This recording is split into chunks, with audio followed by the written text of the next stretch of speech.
afternoon. I'm Suzanne McAllister with the Post Animal Use World Project, or PAW Project, and Conversations with a Friendly Vegan.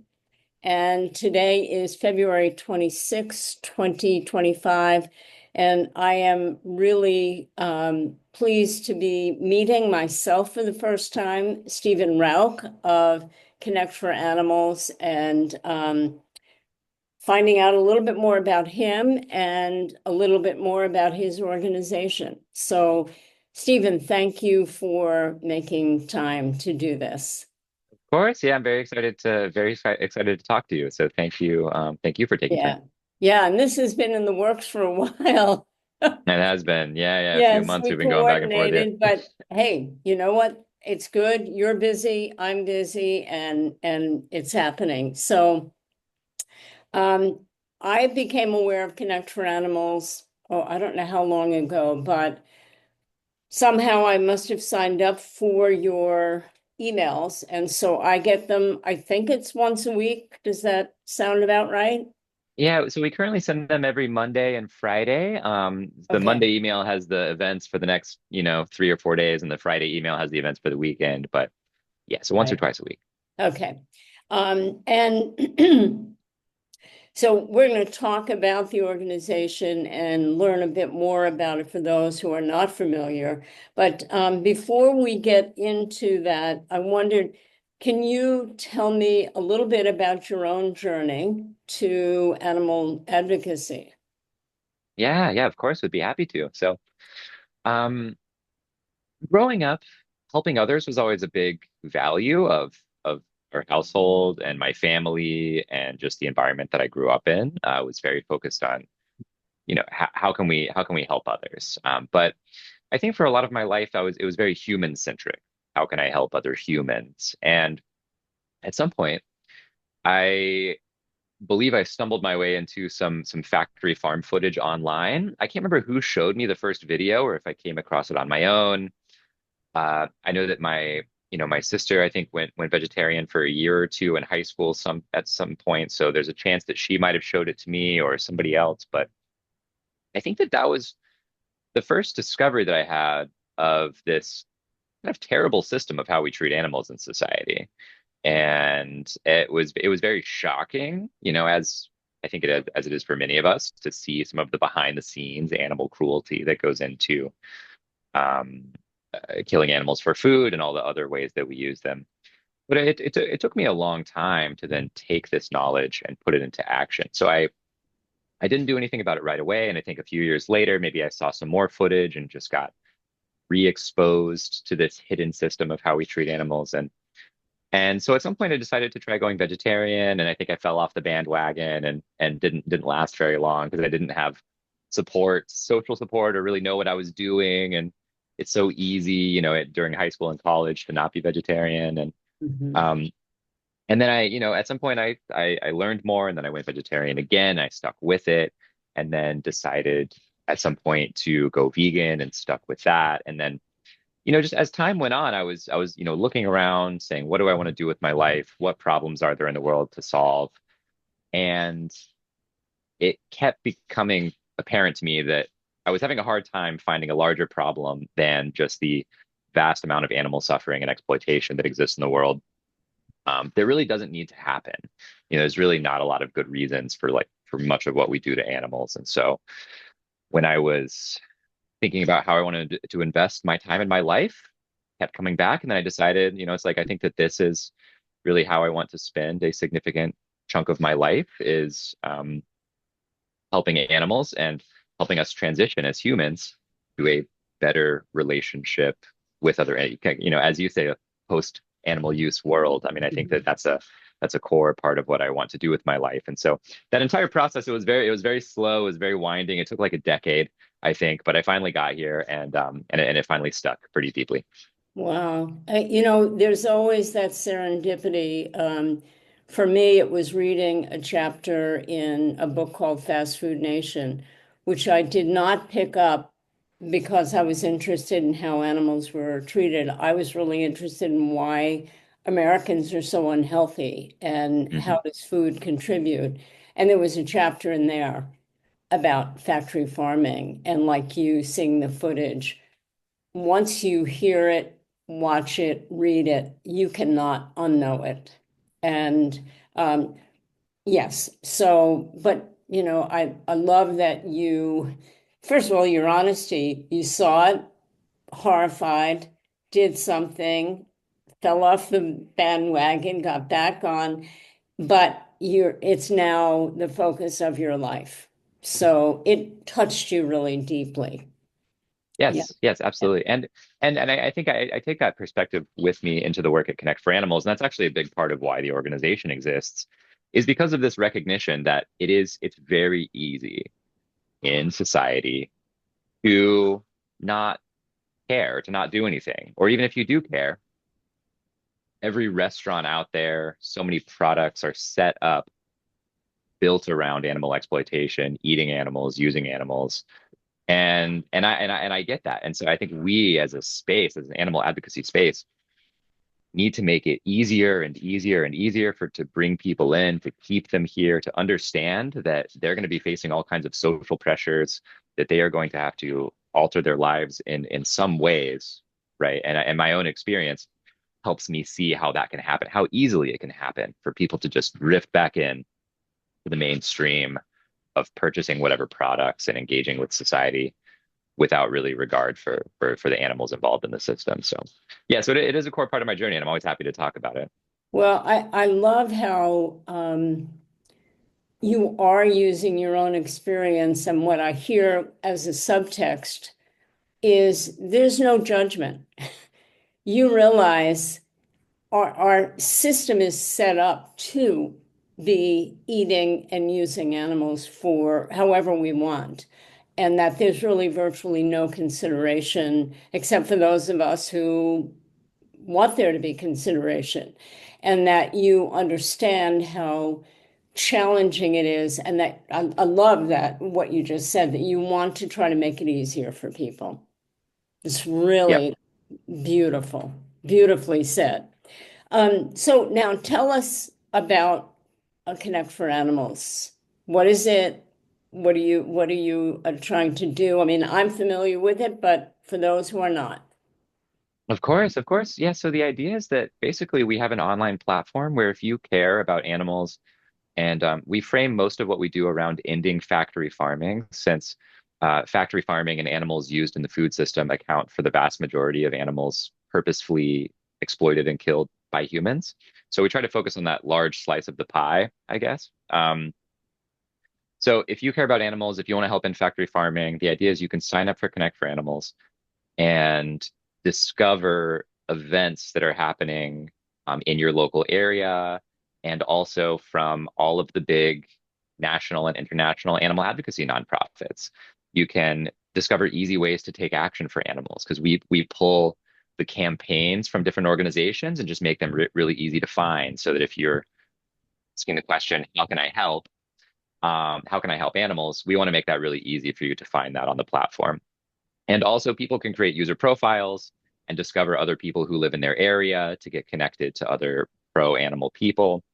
So, the idea basically, going back to we want to make it really easy, Mm. we're trying to create an online platform, an ecosystem where if you care, you can sign up and just very quickly discover all of the different ways to get connected to this rich ecosystem, to this rich movement of animal advocacy. Because a lot of people are not aware of the all of the beautiful multifaceted ways that you can get involved in animal advocacy. You know, you might think that or the average person who decides to go vegetarian or vegan or who cares about animals might think that all that they can do is donate or like hold a sign on a, outside of a shop. And while both of those are great, there's thousands of other ways to get involved. Like if you're a lawyer, if you're a programmer, if you're a teacher, if you're a college student, if you work in government, or there's all kinds of different ways that people across society can use their skills, their position in life to help animals. And we just want to help people find their niche, find their place in the movement. So, yep, that's it Wow. in a nutshell. But in a nutshell, and yet very broad is what you're saying, which is wonderful. And I have really been pleased. There are times when I get the email and I scroll through and I see, oh, that's happening. I want to go to that, or I want to learn more about it, or there's a webinar that's happening. So I have found it extremely useful. But I find as you're talking, I need to go back to the website because I have a feeling there may be things on it that I haven't used yet. And that's a big thing that we are working on this year, actually, is that we have not done a great job so far of nudging people and sending them notifications about everything that we do have on the platform. Yeah. So the email newsletter that we send out every week is a big part of how we let Yes. people know about information. Um, but this year we want to do a much better job of nudging people, of l proactively letting them know what we have on the platform so that they don't have, just like you, I think a lot of users don't recognize everything that we have on there, Yeah. and we need to do a better job about letting people know. So we're going to work on that. Good. Well, then I don't feel so bad because I thought, well, how did I miss that? Because what you just said was so interesting. I'm a retired psychologist, and Hmm. but this is what I do now full time, and I love it. Um, So I'm going to switch gears a little bit here Yeah, because of course. and obviously I'm going to be putting link to your organization in YouTube where this interview will be posted, and then it will be posted a couple of other places so people will know how to get to you. Perfect. But I was so struck by your vision that you contributed to the Paw Project, and I was really struck when I was reading your biography and you said you studied philosophy. So that was my undergraduate, was philosophy. Mm, So I know a many a little bit. philosophy major or philosophy, if you study philosophy, it's hard to ignore the implications for animals. Lots of fun. So Well, sorry, go on. yeah, beyond that was the thoughtfulness, at least this is how I experienced it in what you wrote. And so we're not going to have time to go through all of it because it really was, there were lots of aspects to it. But I'm going to encourage anybody listening to this, go to our website where Stephen's vision is going to be posted. But one thing I was curious about, you mentioned AI, and you said if it's used wisely, you think it can help animals. I wondered if you could say a little more about that. Yeah, of course. So I think that our society is still very much in the process of grappling with what is artificial intelligence, Hmm. what is it going to become, how are we going to use it? There are tons of ethical questions about that. There are tons of scary things that could happen with artificial intelligence. Um, so I think that we absolutely need to keep all of that in mind. But on the positive side, kind of the optimistic side of how can we as animal advocates think about how to use artificial intelligence to help animals, um, lots of different things come to mind. So I'd say in the near term, for example, I actually use AI tools on a weekly or a daily basis to help with all kinds of different research tasks Mm. and with all kinds of different um, brainstorming, or if I need to find information about something that I don't know much about, whether that's whether that's nonprofit compliance or whether that's use of technology in some way. So in the near term, there are ways that we can use this as a way to improve our own capabilities and our Hmm. own knowledge. For example, the other day I was looking for how to do something on Google Drive. I needed to comb through and look at which files were shared with a certain email address, and I wasn't able to find a way to do this for all of our files. And I got into ChatGPT and asked it a couple of questions, and it told me that you can write this script in this certain thing and search all these files. And I had no idea that this thing called Google Apps Script existed. And it wrote the script for me, and then I put it in the thing, and it solved my need. And so I think in the near term, especially animal advocates who don't have a lot of resources, who don't have a lot of money, who don't have a lot of connections, and globally as well, animal advocates globally, artificial intelligence in some ways can be a bit of an equalizer to give those people access Mm, to some of the best in class education, mentoring, advice, coding. Obviously, they're not total replacements for humans. And like my network of individuals is the greatest thing that I have when it comes to helping animals.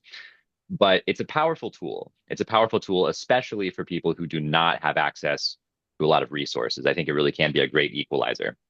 Now, looking forward a bit, um, one way that we are trying to remove animals from the food system, not we as in Connect for Animals necessarily, but we as in advocates, is through alternative proteins, whether that's plant-based foods, mhm. cultivated meat, some of the precision fermentation stuff. The Good Food Institute, I know, does a lot of work defining these areas and talking about the companies that are out there.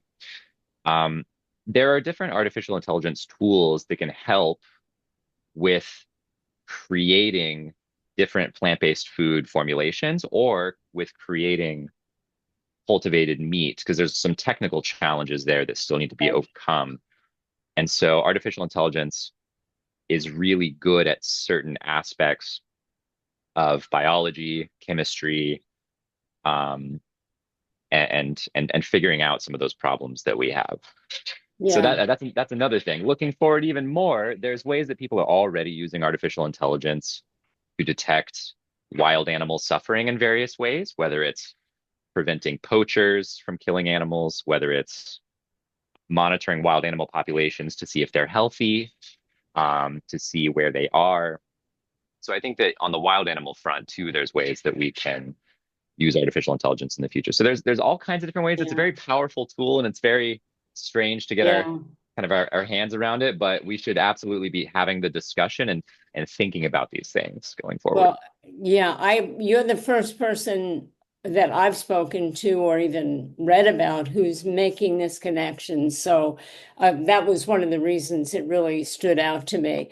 And one of the other things you talked about was wild animals, which we won't get into, but it sounds like what you were just saying is part of what you're thinking about. The last thing I'm going to ask you about is you also mentioned accountability for those with companion animals.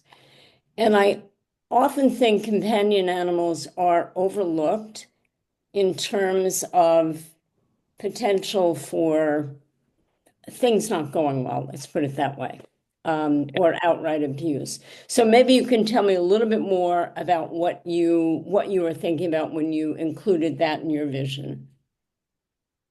Of course. Well, I think that the goal here going forward is just to create a world. There's a philosopher and author um, named Matt Halteman. He just published a book. I'm not sure if you're aware of it. No. I think it's Hungry, Beautiful Animals, I think is the book name.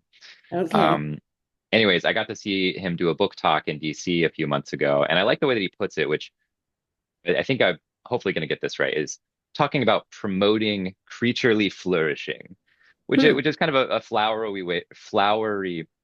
way of describing it, but I think it does kind of capture something about the type of world that would be wonderful to create, which is where we are looking at all of the animals, all of the non-human animals that we share this planet with, and we are asking, how can we promote well-being and flourishing, health and happiness for as many animals as possible, both those under our direct control and supervision and guardianship and those who are not. So when it comes to companion animals, um, you're right that right now, even though dogs and cats and other companion animals have more protections Mhm. than many animals, uh, the ability to enforce that and to actually know that these animals are living good lives is just very limited. It's just very limited. And obviously we don't want to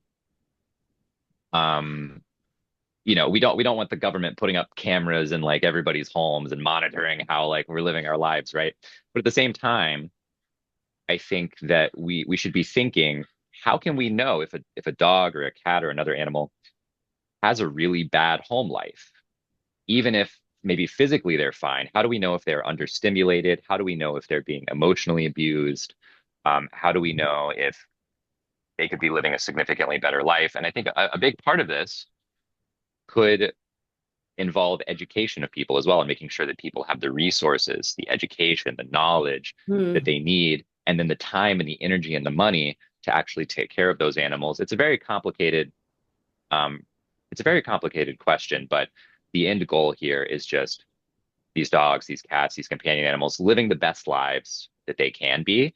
And if there's a situation of abuse or neglect, even if it doesn't meet our current societal standards, which currently I think it's things have to be quite bad for animals to be Yeah. removed from households or for intervention to happen. We should maybe help animals live better lives, even if it doesn't meet that current really terrible standard for intervention currently. I think that we should be doing what we can to make sure that these animals live as good of lives as possible. Wow. Well, I'm thinking as I'm listening to you, what went through my mind was, does Stephen do a podcast? Does Stephen talk? Because you've obviously thought a lot about these things, and I think you have ideas that are complex and ones that I haven't necessarily thought about. And I find myself wanting to know more about what you're Mm. thinking and what those solutions are. So I'm just putting it out there that there may be another way for you to be explaining some of your thoughts, whether that's on your website or Substack or something like that. Well, Because thank you. I appreciate that. no, I do. I'll And think about it. I'll plant a seed. good. And I'm going to finish by saying I'm I guess when I look at somebody who's of your generation and the way you're thinking about things, it does give me some hope. Um, and I really believe that people who are younger than me are the ones that are going to make things happen. I'm going to do what I can for the rest of my life, but you've got many more decades to go than I do. And so I'm grateful for what you're doing. And I'm grateful for you making time today to explain what Connect for Animals is doing. And I think Connect for Animals is a great name because you really are across the board. Mhm. Thank you so much, and thank you for the kind words. And I mean, and I look at people who have come before, who have done this work for decades, people who came before me and really laid the foundation. I mean, for years and years, for decades and decades. You know, people doing this work like you. Um, I'm so thankful, and to me, those people are heroes because even though we have so much work to do today, people like me now have it way easier thanks to just the incredibly hard work of people who came before. I mean, I can only imagine it being in the 90s, the 80s, the 70s, the 60s, Yes. thinking about animal advocacy issues and how far we've come, even though we still have so much further to go. But since that time, thanks to the work of people who were doing this back Yes. then. So thank you. I mean, everything that we do now is built on that foundation. So. Well, that's a beautiful way of putting it and agreed. The people who were at this, well, actually, I'm reading a book right now about Benjamin Lay, and do you know who he is?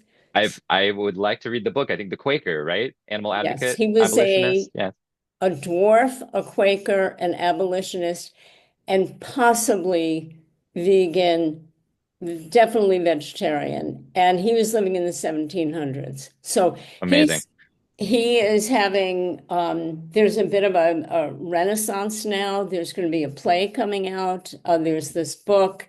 So when I think back to what he was up against, yes. But we have good lineage, right? I'm so thankful. I'm so thankful for people like that doing this work. Yeah, hundreds of years ago, I can only imagine. Yeah, I'm Yeah. extremely Yeah. thankful for Yeah. people like that. Well, Stephen, wonderful to meet you, really. And I look forward to continuing our connection. Yes, absolutely. Thank you so much, Suzanne. This was really a pleasure. Great. Bye bye.